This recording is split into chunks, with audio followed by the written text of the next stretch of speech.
बहुत ही important topics हैं जिनसे 100% क्वेश्चन आते ही आते हैं।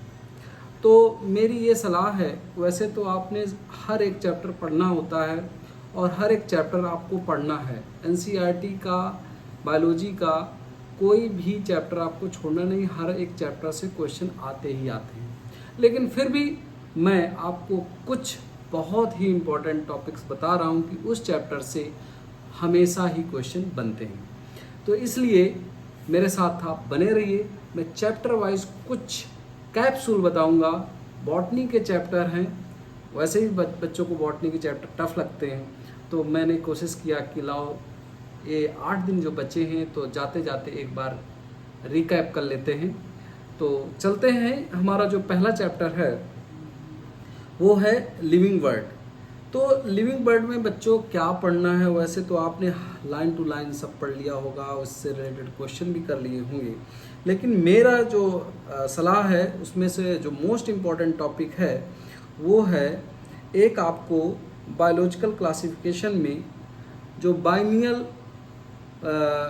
क्लासिफिकेशन है वो आपको ज़रूर पढ़ के जाना है। तो बाइनोमियल क्लासिफिकेशन से क्वेश्चन बनते हैं। इसके अलावा जो आपका आता है कि ये टैक्सोनॉमी कैटेगरीज कितनी होती हैं, और ये जो आपका चार्ट बना हुआ है इससे भी क्वेश्चन आते हैं। याद रखेंगे इसमें 2 कॉन्सेप्ट हैं, एक ऊपर की तरफ जाता है एरो और एक नीचे की तरफ एरो जाता है। तो ऊपर की तरफ एरो जो जाता है वो क्या बताता है कैटेगरीज में, तो ये बताता है कि मच डिफरेंसेस, जितना आप किंगडम की तरफ बढ़ेंगे वहाँ पर मच डिफरेंसेस होंगे। याद रखेंगे जो करेक्टर्स में जो डिफरेंसेस हैं वो ज़्यादा मिलेंगे बजाय नीचे की तरफ आने पर। यानी कि जो बेसिक हमारी यूनिट है स्पीसीज, तो स्पीसीज के जितने भी मेंबर्स होंगे उनके बीच करेक्टर्स में सिमिलरिटीज़ ज़्यादा होगी। तो मोर सिमिलर करेक्टर्स जो होंगे वो आपको स्पीसीज की तरफ मिलेंगे।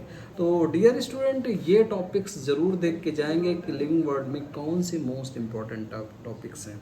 इनसे क्वेश्चन 99.9% बनता है। वैसे तो आपने सब पढ़ा, मैंने बता ही दिया है। इसके अलावा आपने सब पढ़ ही लिया होगा, मैन, हाउस फ्लाई, मैंगो, और तो ये जो टेबल बनी है, इस टेबल से मैचिंग के क्वेश्चंस बन सकते हैं। तो मैचिंग के क्वेश्चन ज़रूर आते हैं, तो उनको भी आपको ध्यान देना है। तो लिविंग वर्ड का ये सबसे मोस्ट इम्पॉर्टेंट टॉपिक्स थे।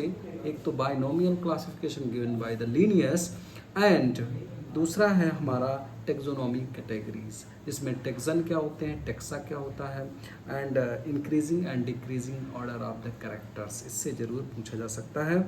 और मेरी एक बहुत इंपॉर्टेंट सलाह ये है कि ट्राइब कहाँ पाया जाता है, जो एनसीईआरटी में कहीं भी नहीं लिखा है, लेकिन कभी कभी एग्जामिनर के दिमाग में आता है कि ट्राइब कहाँ रखा गया है। तो ट्राइब ज़रूर देख लेना कि कहाँ रखा गया है। तो ये आपका फैमिली और जीनस के बीच ट्राइब को रखा जाता है। याद रखेंगे, tribe place between family and genus, तो याद रखेंगे। और ये था important topics. Thank you so much. और नेक्स्ट चैप्टर के लिए